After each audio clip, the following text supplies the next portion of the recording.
Hi, Mystery Recapped here. Today I'm going to explain a sci-fi thriller movie called Subservience. Spoilers ahead. Watch out and take care.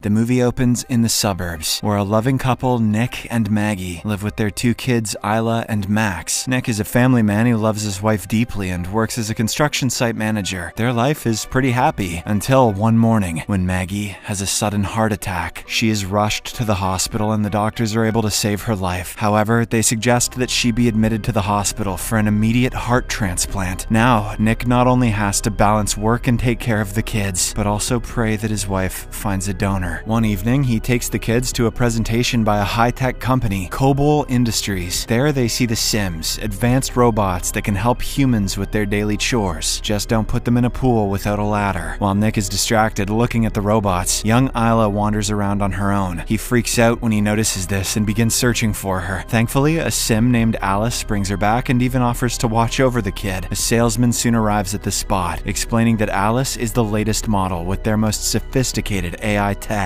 This new technology allows the Sims to mimic human emotions. Nick, who is struggling to balance his work and family life, finds it intriguing and decides to buy the robot. With what money, you might ask? Well, I don't know. The next morning, Alice shows up to their door and immediately starts helping around with almost everything. She memorizes each member's schedules, absorbs the shopping list from the smart fridge, and even fixes the loose stairway railing. At the end of the day, the family comes back to a perfectly clean house and a warm dinner. The Sim quietly watches on as they eat their dinner and analyzes their behavior patterns. Later that night, Isla sneaks out of her room to the kitchen. She climbs on a chair to reach a jar of cookies that is kept on the top shelf. However, she loses her footing, drops the jar, and falls from the chair. Nick, who is working upstairs, hears the loud noise and immediately runs downstairs. He reaches the kitchen, only to see that the Sim has caught his daughter. Isla is unscathed in the accident, while the robot is surprisingly bleeding from her left leg. After putting his kids to bed, Nick goes to check on Alice. He finds her in the bathroom, stripped down to her lingerie. He awkwardly asks if she needs a repair, but Alice has already used a special bandage that instantly heals any damage. Sometime later, the family visits Maggie at the hospital. Through their conversation, it is evident that the kids are really fond of the Sim. Nick, in the meantime, gets intimate with his wife when they are alone. Turns out he has a lot of pent-up sexual frustration in the absence of his wife and the presence of his surprisingly bangable robot. The next day at work, Nick and his coworkers notice their boss showing the workplace to a representative from a robotics company. A curious Nick later talks to his supervisor, only to get devastating news. The company is actually looking to make profits by laying off the human workers and replacing them with Sims. The supervisor says Nick will keep his job as the site manager, but he resigns on the spot in solidarity with his coworkers, momentarily forgetting that he has a wife in the hospital, children to take care of, and a robot that he'll be paying interest on for the rest of his life. However, when the supervisor reminds him that he needs money for the hospital bills? Okay, good. Nick changes his mind and agrees to stay in the job. That night, after putting the kids in their bed, Alice joins Nick in the living room. He invites her to watch the movie Casablanca, but she knows the entire story from her database. Nick replies that actually watching it is a completely different experience. He then orders her to wipe all she knows about the movie from her memory. The Sim explains that he will need to restart her programming to do so. Thus, Nick holds down the power button on her neck for 7 seconds, as per her instruction manual. Following this, all data related to Casablanca is deleted from her system. Alice then sits down with Nick and experiences a movie for the first time. She interprets Casablanca, which is about a love so powerful that a person would even do bad things to protect it. At this moment, they are interrupted by a call from Maggie, who finally has some good news. She announces that the doctors have found a donor, so the surgery has been scheduled. However, the next day the doctor brings concerning news. There's a fierce storm in the area. This prevents the helicopter with the donor's heart from arriving at the hospital. The surgery will have to be cancelled yet again. That night, a disturbed Nick goes drinking with his work buddies to lay off some steam. The whole group is very frustrated because they're having trouble finding work. Everyone is bubbling with rage towards the Sims and want to take revenge. Just start a fire and remove the doors. Later, one of Nick's very close friends and ex-colleague Monty claims he left some tools behind at the construction site, so he asks the group to drive him there. Upon reaching, Monty finds the container where the brand brand new sim workers are kept. It is locked and requires a password, which is given to the site's manager, Nick. He refuses to open it for them, but Monty guesses that the code is Isla's birth year. His guess turns out to be right, and the container opens to reveal a bunch of robotic workers that look all the same. Enraged at losing his job, Monty starts destroying the Sims with a nearby metallic rod. A horrified Nick tries to stop him, but the others hold him back. After the outburst, everyone returns home, and Nick immediately gets into the shower. Suddenly,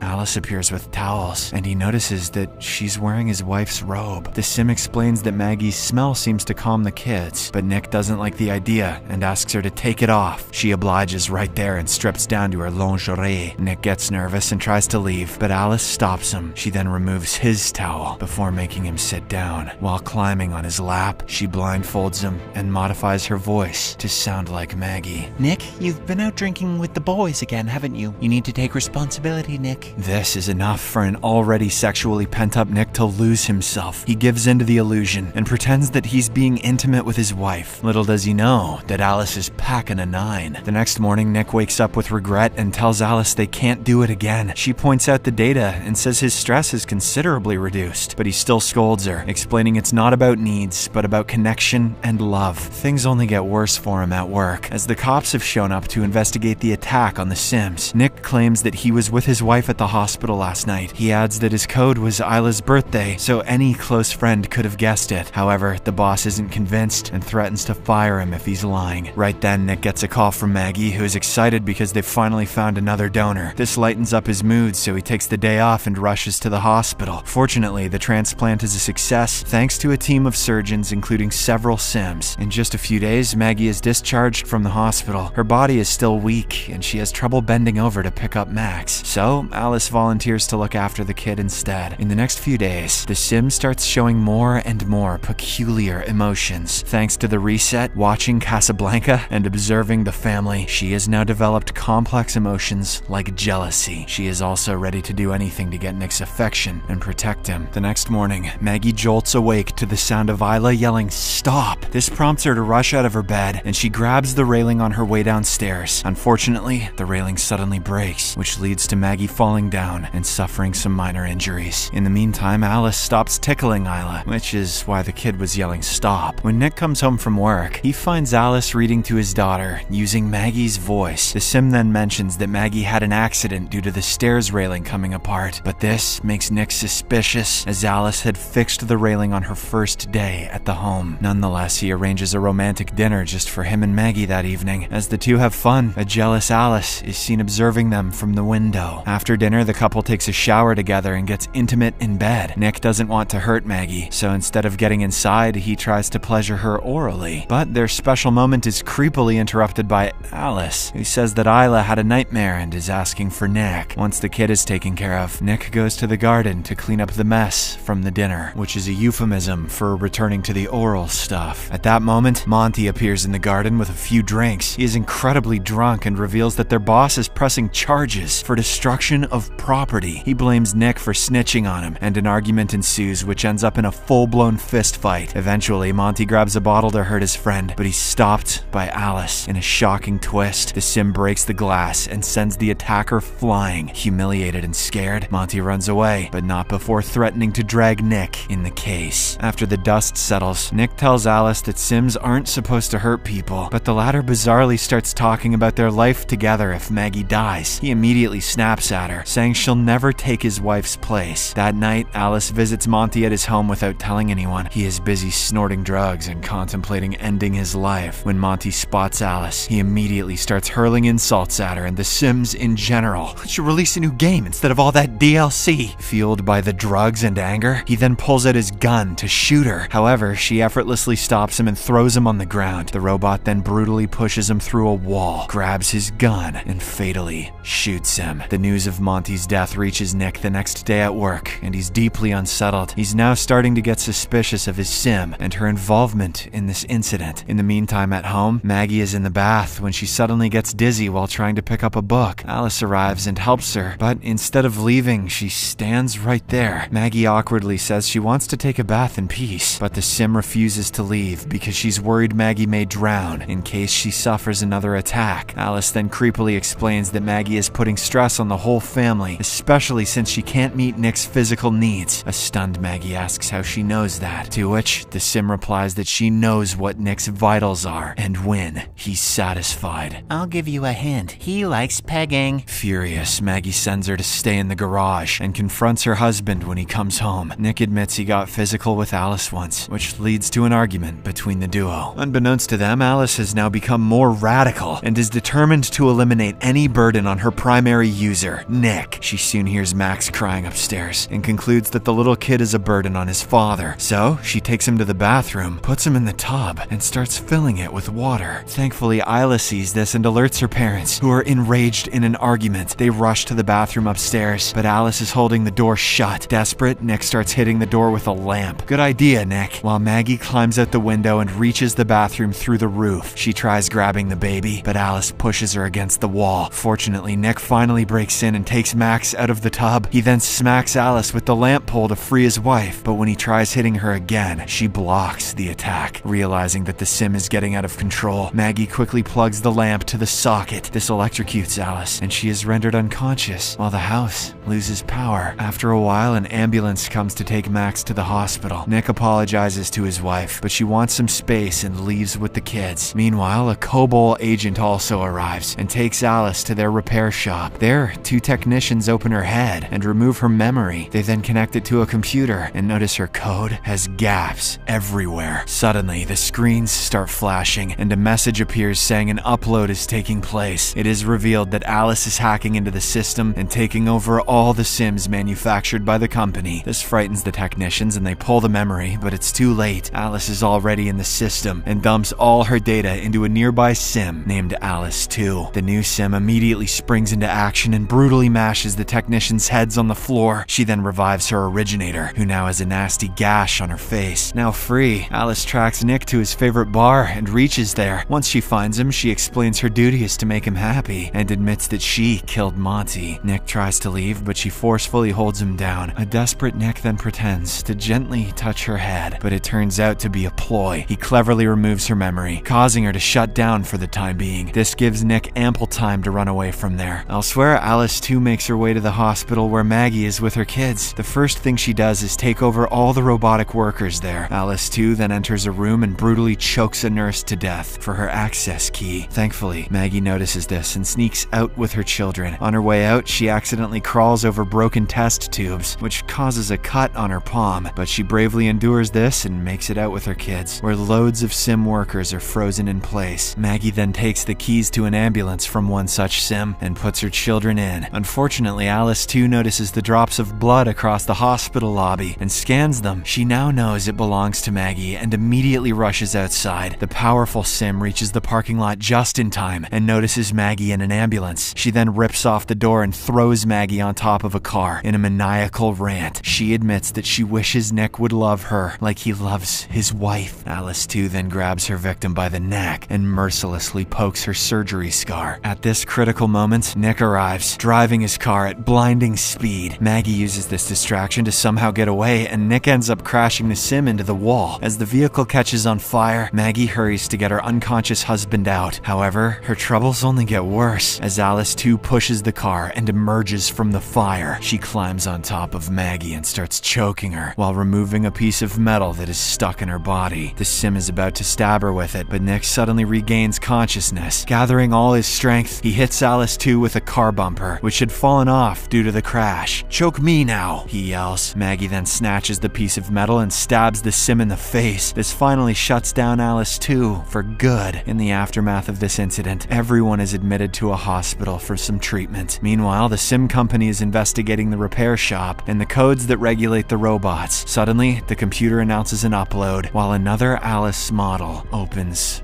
her eyes. Subscribe for more videos like this, turn on notifications, and leave a like to help the channel out. Thank you for watching.